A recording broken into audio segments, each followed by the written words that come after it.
오늘 말씀은 에스겔 47장 1절에서 12절 말씀으로 성전에서 흘러나오는 생명수라는 말씀의 제목으로 함께 말씀을 나눕니다. 바라기는 오늘 이 거룩한 초소 예배의 자리로 불러주신 분도 하나님이요, 우리를 구원케 하신 분도 하나님이시며, 우리를 구원하신 이유도 하나님을 섬기고 예배하는 삶으로 우리를 이끌어 주셨음을 믿습니다. 여러분들이 이곳에 나와서 예배하는 것, 하나님이 그토록 기다리고 원하시던 것입니다. 하나님께서 여러분들을 구원하신 것이 다른 이유가 아닙니다. 하나님을 바라보고 하나님을 경외하며 살아가도록 우리를 이끄셨습니다. 오늘 이 거룩한 초소에 모여서 우리를 통해서 또 하나님이 기뻐하시는 이 예배의 자리가 바라기는 이 생수의 강이, 생명수가 흐르는 귀한 은혜의 자리가 되길 원합니다. 생명수는 말씀을 통해서 보면 하나님을 의미하며 예수 그리스도를 의미하는 것과 동시에 이 생명수가 흘러간다라는 것은 생명수와 함께하는 우리들의 삶에 그 생명수가 흘러가기를 원하셔요. 여러분들의 삶에 머무는 곳에 생명수가 있어야 한다라는 겁니다. 여러분들이 머무는 곳에 열매가 맺혀진다라는 것입니다. 하나님께서는 그걸 우리에게 오늘 말씀하고 있는 거예요.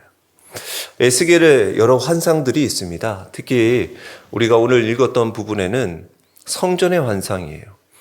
에스겔 40장부터 48장까지는 그 새 성전의 환상에 대해서 쭉 말씀하면서 성전의 건축의 설계도만이 아니라 당시 포로 생활 속에 있던 이스라엘에게 하나님께서 회복의 말씀을 주시고자 이 성전의 환상을 주고 계셔요. 왜 성전의 환상을 주셨겠습니까? 하나님이 이스라엘 백성들을 그토록 원하시고 기뻐하시는 것은 바로 그 성전을 통해서 하나님을 경배하기를 원하시는 거예요.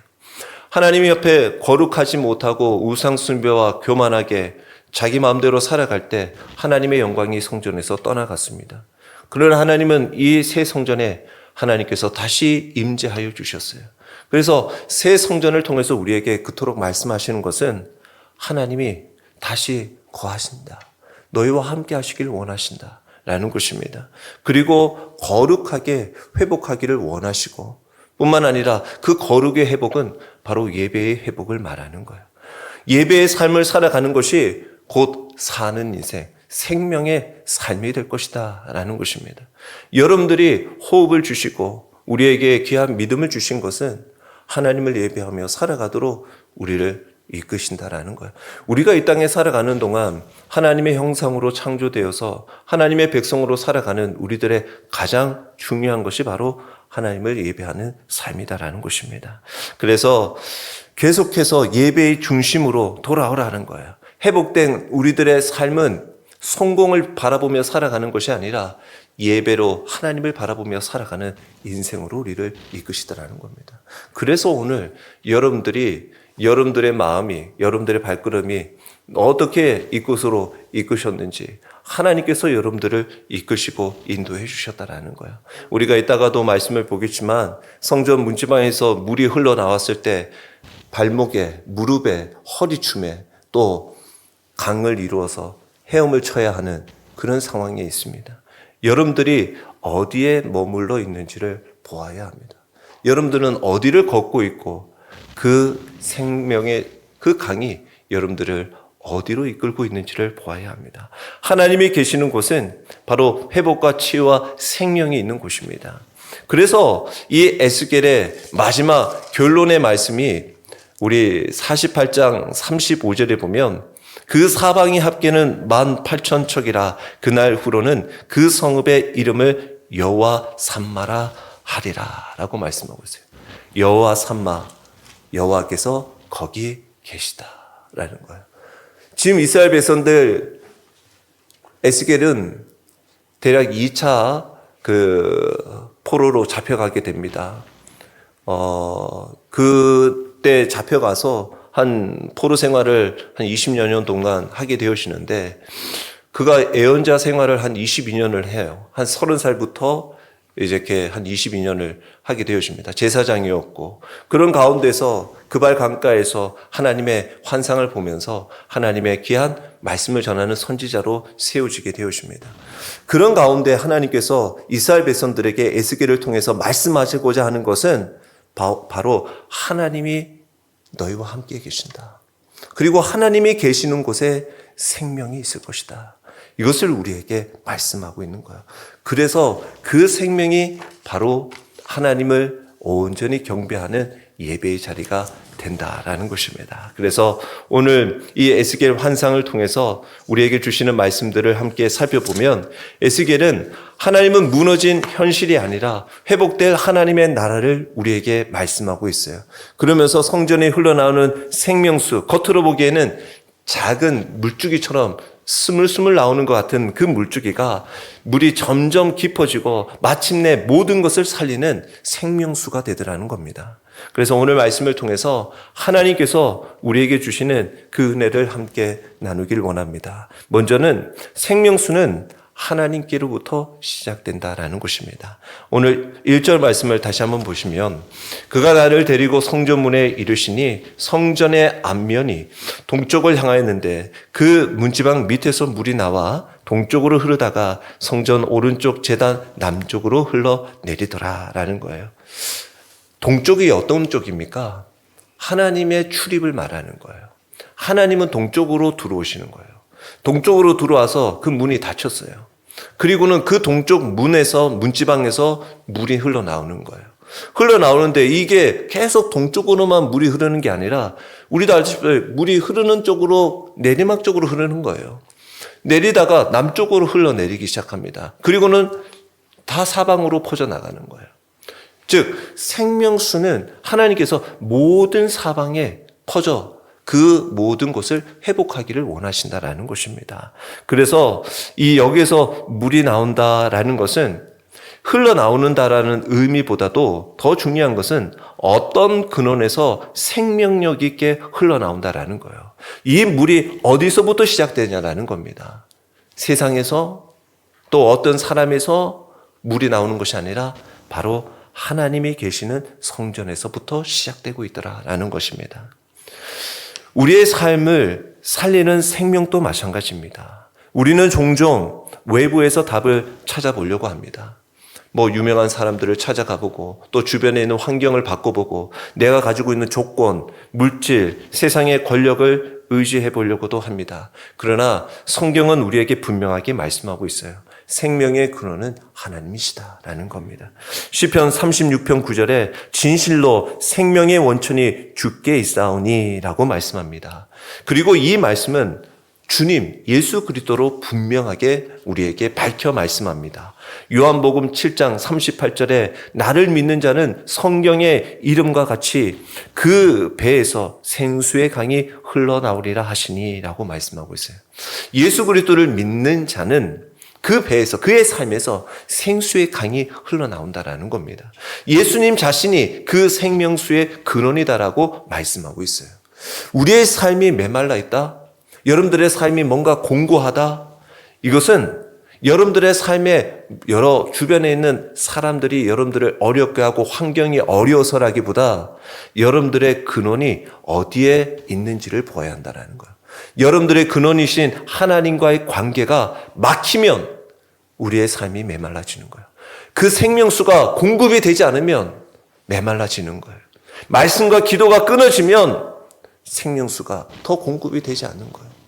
생명수는 다른 데서 찾는 것이 아니라 하나님께로 돌아갈 때 다시 흐르게 된다라는 것입니다. 그래서 어떤 사람이 사막에서 우물을 파기 시작합니다. 이곳에 가서 이곳도 한번 물이 나올 것 같아서 파봅니다. 근데 좀 파다가 그만둬요. 또 다른 곳이 있을 것 같아서 또 파봅니다. 저기 가서도 파보고 저기도 가서 온갖 데 파봅니다. 근데 이 사람이 평생 가도 물을 얻지 못했어요. 왜? 깊이 파지 못하니까. 깊이 파서 끝까지 그곳에 물이 있는 근원을 찾지 못하니까. 우리의 삶에 왜 주님 앞에 나오지 못하냐? 왜 결국 생명의 근원이신 주님과 깊은 관계를 만나지 못하기 때문에.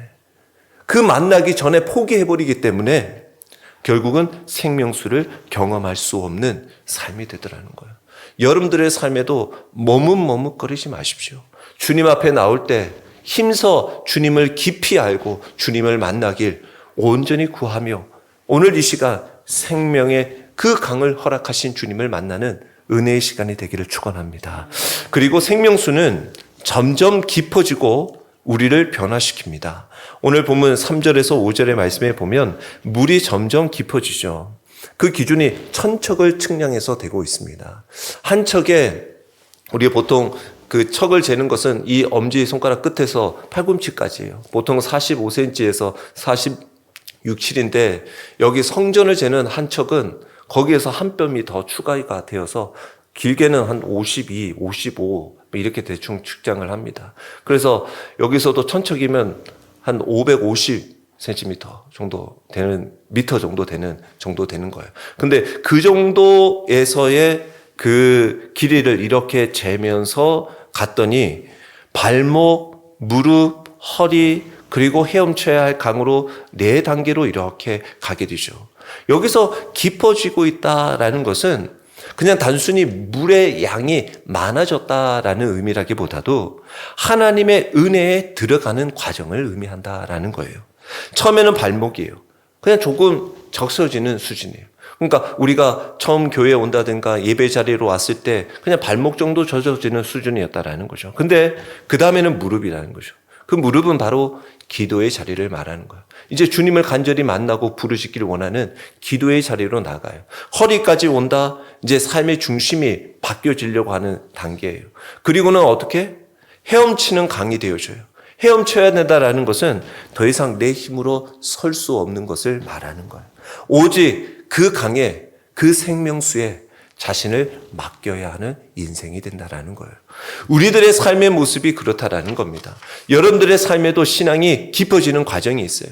처음에는 교회에 발만 담궈요. 그리고 왔다 갔다 예배만 드립니다. 그러다가 그 다음에 주님 앞에 기도하기 시작합니다. 주님 앞에 엎드리기 시작해요. 그게 무릎의 과정이에요. 그러다가 삶에 주님을 정말 간절히 구하면서 주님을 만나게 돼요. 삶이 변화되어집니다. 이전에는 경험하지 못했던 주님이 주시는 기쁨이 있어요. 주님이 주시는 소망이 있어요. 세상의 것들과 비교할 수 없는 주님이 주시는 은혜를 경험하고 감사가 충만하게 돼요. 그러면 결국 하나님께 자신의 모든 것을 맡기게 된다라는 것입니다. 로마서 12장 1절에도 그러므로 형제들아 내가 하나님의 모든 자비하심으로 너희를 권하노니 너희 몸을 하나님이 기뻐하시는 거룩한 산 제물로 드리라. 이는 너희가 드릴 영적 예배니라 라고 말씀하고 있어요. 이것이 바로 헤엄치는 단계입니다. 내가 주인이 아니라 하나님께 맡기는 삶이 된다라는 것입니다. 우리들의 삶의 모습, 여러분들의 신앙은 어디에 머물러 있습니까? 혹여 발목에 아직까지 그곳에 머물러 있지는 않습니까? 혹여 무릎 또는 아직 허리춤에 여러분들의 삶을 또한 어떻게 변해야 할지 기대하며 구하고는 있지 않습니까? 바라기는 하나님은 우리를 더 깊은 은혜의 자리로 부르신다라는 것을 꼭 기억하십시오. 우리가 수영을 배울 때도 마찬가지예요. 처음에는 물이 무서워요. 그래서 얕은 곳에서만 머물죠. 그러나 어느 순간에 이 수영을 곧잘 하게 되면 몸을 맡겨 물에 뜨게 됩니다. 그때 어떡합니까? 수영을 잘하기 위해서는 내가 발부둥 치기보다 물에 자연스럽게 내 몸을 맡기고 힘을 쫙 빼면 물에서 뜬다라는 것을 알게 되죠. 그리고는 어떻게 우리의 삶의 모습에 그 마음껏 헤엄치며 주님의 은혜의 강에 나아가게 된다라는 것입니다. 신앙생활도 마찬가지예요. 하나님께 자신을 온전히 맡길 때 비로소 우리는 주님 안에서 자유함을 얻을 수가 있다라는 것입니다. 세 번째는 생명수는 죽은 것을 살립니다. 오늘 말씀 8절의 말씀에 보시면 그가 내게 이르시되 이 물이 동쪽으로 향하여 흘러 아라바로 내려가서 바다에 이르리니 이 흘러내리는 물로 그 바닷물이 되살아나리라 라고 말씀하고 있어요. 여기서 말하는 바다는 사해를 말해요. 생명 없는 죽은 바다를 말하는 겁니다. 성전에서 나오는 물이 들어가자 그 죽은 바다가 살아난다라는 거예요. 다시 회복되고 살아나더라는 것입니다. 이게 바로 복음이죠. 죽은 것이 살아나는 것, 이것이 바로 하나님의 역사입니다. 우리가 죽은 우리들이 살아날 수 있었던 것은 바로 예수 그리스도 주님의 귀한 복음으로 살아났음을 믿습니다. 우리의 모든 죄를 사해 주신 주님으로 말미암아 살아났다라는 거예요. 에베소서 2장 1절에 그는 허물과 죄로 죽었던 너희를 살리셨도다라고 말씀하고 있어요. 예수님이 십자가와 그 부활을 통해서 죽은 영혼을 살리는 생명수가 되셨다라는 거예요. 요한복음 4장 14절에 내가 주는 물을 마시는 자는 영원히 목마르지 아니하리니 내가 주는 물은 그 속에서 영생하도록 솟아나는 샘물이 되리라 라고 말씀하고 있어요.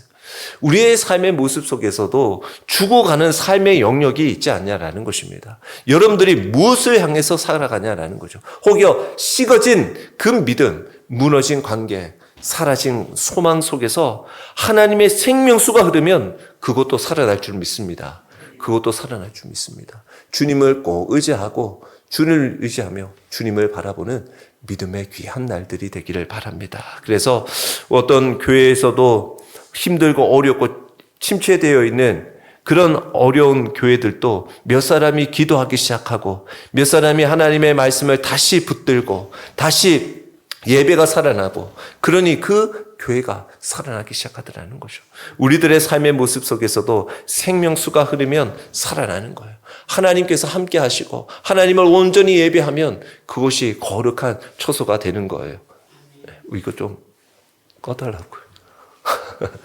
더. 예, 그래서 이러한 가운데서 생명수가 흐를 때 하나님의 귀한 은혜가 있는데 오늘 말씀에 보면 의아한 말씀들이 있습니다. 11절의 말씀에 보면 그 짐벌과 개펄이 되살아나지 못하고 소금 땅이 될 것이며 라고 말씀하고 있어요. 치유되지 않는 영역이 있다라는 거예요. 우리가 저도 오늘 말씀을 이렇게 읽다 보면 깔끔하게 11절이 딱 없으면 얼마나 은혜롭습니까? 그러니까 우리가 생각하기에는 그냥 다 풍성하고 회복되고 치유되는데 거기에 11절이 그냥 뚝 들어가요. 짐벌과 갯벌은 되살아나지 못한다. 그 한편으로는 생각이 드는 거죠. 아니 하나님의 생명수가 왜 이거는 못 살릴까? 이런 생각도 의문이 들기도 합니다. 아니 이것도 충분히 살릴 수 있으셔야 되는 거 아닌가? 하는데 아니라는 거예요. 되살아나지 못하고 소금 땅이 된다라는 거예요. 그리고는 그 뒤에 다시 하나님께서 은혜의 귀한 삶을 주신다라는 거예요. 이건 뭡니까? 그 안에 모든 것, 즉 치유되지 않는 것, 소금이 남겨져서 소금 땅이 되는 것 역시 하나님의 계획 안에 있더라는 것입니다. 물이 흐르는 곳마다 살아나고 고기가 번성하고 나무가 열매를 맺는데 오늘 이 11절에는 예외가 등장하죠. 자, 믿음 자동문이 아니에요. 모든 것이 자동으로 치유되는 것이 아닙니다. 생명수가 흐르지만 일부 지역은 치유가 되지 않는다라는 거예요. 소금 땅이 될 거라는 겁니다. 이건 심판을 의미하죠. 예수 그리스도께서 이 땅에 오셨다라는 것은 우리를 구원하러 오셨지만 예수 그리스도를 끝까지 믿지 않는 자에게는 그들에게는 심판의 자리가 된다라는 것입니다. 주님의 십자가가 구원의 자리인 것과 동시에 심판의 자리가 되는 것입니다. 그래서 소금 땅은 불모지 생명이 없는 것을 말하는 거예요. 하나님을 거부하는 것을 말하는 거예요. 그리고 그 소금은 보존되어진다라는 겁니다. 보존되어진다라는 거예요. 왜 보존되어지냐? 마치 우리에게 알려주는 경고의 표지와 같다라는 겁니다. 이렇게 생명수가 있는 가운데서도 짐벌과 갯벌이 있더라. 우리들의 삶의 모습 속에 우리들에게 말씀하시는 것이 있어요. 하나님의 은혜가 흘러가도 변화하지 않는 영역이 있을 수 있다는 거예요. 우리의 삶에 하나님의 말씀을 듣는데도 변화되지 않는 곳이 있더라는 거예요. 여러분들의 삶에, 여러분들의 마음 한 칸에 늪지대와 같은 영역이 있더라는 거예요. 그게 있진 않냐라는 겁니다. 인간의 완악함을 말하는 거예요. 그 완악함은 치유를 막는 거예요.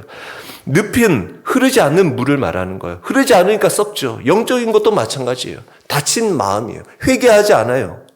하나님 앞에 엎드리지 않으려. 겸손하지 않아요. 하나님의 말씀에 귀 기울려고 하지 않아요. 그러니까 그 물이 썩고 말라져 소금만 남게 되는 거예요. 이게 하나님의 은혜에 대한 우리의 마음의 반응을 말하는 거예요. 하나님은 모든 것을 사용하셔요. 이것도 짐벌과 갯벌도 우리에게 말씀하시고 있는 거예요. 사용하시는 거예요. 아까 말씀드렸다시피 치유되지 않는 곳은 소금으로 남겨질 거야. 하나님의 은혜를, 하나님의 생명수를 담지 않으면 이렇게 소금만 남을 거야 라고 우리에게 마치 심판의 도구로 사용하시는 것처럼 말씀하고 있어요. 여러분들의 삶의 모습 속에서도 우리에게 하나님의 생명수는 풍성합니다. 그런 가운데서 모든 영역이 그것을 받아들이는 것은 아니더라는 겁니다. 여러분들의 삶의 모습은 어떠신가요? 오늘 우리들의 삶의 모습 속에는 생명수가 머물러 하나님 앞에 귀한 열매 맺는 삶이 되기를 축원합니다. 짐벌과 갯벌이 되어서는 안 돼요. 하나님의 은혜가 머무르는 곳이 되어야지 이것을 기억하지 못하고 흘러가고 또한 남겨져 썩어지는 삶이 되어서는 안 된다라는 겁니다. 그러면 생명수는 열매 맺는 삶을 만드는데 오늘 12절의 말씀에 보시면 강 좌우가에는 각종 먹을 과실나무가 자라서 그 잎이 시들지 아니하며 열매가 끊이지 아니하고 달마다 새 열매를 맺으리니 그 물이 성소를 통하여 나옴이라. 그 열매는 먹을 만하고 그 잎사귀는 약 재료가 되니라 라고 말씀하고 있어요. 이 생명수는 단순히 살리는 것에서만 끝나는 것이 아니라 열매 맺는 삶으로 이어지더라는 것입니다. 우리의 삶에도 이와 같은 열매가 있기를 축원합니다. 우리의 삶에는 열매 맺기 위하여 이 생명수가 머물러야 되는데 이 생명수는 곧 성령을 또한 의미합니다. 우리에게 성령님이 함께하면 갈라디아서 5장 22절에서 23절 말씀처럼 오직 성령의 열매는 사랑과 희락과 화평과 오래 참음과 자비와 양성과 충성과 온유와 절제니 이 같은 것을 금지할 법이 없느니라 라고 말씀하고 있어요. 생명수가 흐르는 곳에는 반드시 열매가 있습니다. 여러분들의 삶에, 여러분들의 가정에, 여러분들의 직장에 생명수가 흐르는 삶이 되기를 축원합니다. 여러분들이 사랑이 되는 거예요. 여러분들이 열매 맺혀지는 거예요. 여러분들이 머무는 곳에 화평이 되는 거예요. 여러분들이 있는 곳에 절제가 일어나는 거예요. 얼마나 귀합니까? 우리 주님의 몸된 교회가 이 열매 맺는 삶이 되어야 돼요. 한 그루의 나무가 열매를 맺어요. 그 나무가 열매 맺는 것은 그 나무가 그 열매 먹으려고 열매를 맺는 겁니까? 아니요. 열매는 나눠주기 위해 있는 거예요. 그 나무는 자기 열매를 못 먹어요. 우리 인생의 열매를 맺으면 그 열매는 다른 사람이 따먹어야 돼요. 그 사람이 그 열매를 누릴 수 있는 사람이 돼야 돼요. 여러분들의 삶의 모습 속에서 그 열매를 맺는 사람이 되어야 돼요. 우리는 그 열매로 내가 풍성해지려고 해요. 내가 사랑받고 내가 화평해지고 내가 안위를 누려요. 아니요. 건강한 하나님의 은혜를 받은 사람은 다른 사람을 살리는 사람이 되어야 돼요. 우리의 삶이 그걸 말하는 거예요. 생명수가 흘러가고 생명수의 삶이 된다라는 거. 바로 이 성소, 이 성전에서 생명수가 흘러간다라는 거. 바로 하나님을 예배하는 자가 흘러가야 된다라는 거예요. 하나님을 온전히 섬기는 자들이 흘러간다라는 거예요. 그래서 여기서도 그 물이 성소를 통하여 나옴이라라는 거죠. 사랑하는 성도 여러분, 우리가 오늘 말씀을 정리하면 생명수는 하나님으로부터 시작이 돼요. 생명수는 점점 깊어져요. 생명수는 죽은 것을 살려요. 생명수는 열매를 맺게 합니다. 그리고 이 말씀을 볼 때 이 말씀 생명수는 결국 예수 그리스도 안에서 온전히 완성이 되고 있음을 봅니다. 이 말씀은 에스겔을 이 예언의 말씀들은 요한계시록과도 굉장히 연결되어 있습니다. 요한계시록 22장 1절과 2절의 말씀에 보면 이 말씀과 굉장히 동일한 말씀인데 또 그가 수정같이 맑은 생명수의 강을 내게 보이니 하나님과 및 어린 양의 보좌로부터 나와서 길 가운데로 흐르더라. 강 좌우에 생명나무가 있어 12가지 열매를 맺되 달마다 그 열매를 맺고 그 나무 잎사귀들은 만국을 치유하기 위하여 있더라 라고 말씀하고 있어요. 우리 주님께서 하나님과 어린 양의 보좌에서 생명수가 나오더라는 거죠. 이 생명수가 흐르는 곳에 바로 생명나무, 만국을 치유하는 잎사귀가 되더라는 겁니다. 바로 하나님의 나라. 우리에게 하나님의 나라에 대한 환상을 우리에게 보여주고 있죠. 우리에게 하나님은 묻고 계셔요. 너는 이 생명수 안으로 들어오고 있느냐? 너는 생명수의 삶을 살아가길 원하느냐? 라고 묻고 계시는 거예요. 이제 발만 담그는 신앙이 아니라 온전히 하나님께 자신을 맡기는 삶으로 나아가십시오. 은혜의 강에 헤엄치며 주님의 사랑 안에 머물며 그때 여러분들의 삶에 생명수, 생명이 흐르고 회복이 일어나고 열매가 맺혀지게 될 것입니다. 오늘도 여러분들의 삶에 그와 같은 은혜가 함께하기를 주의 이름으로 축원합니다.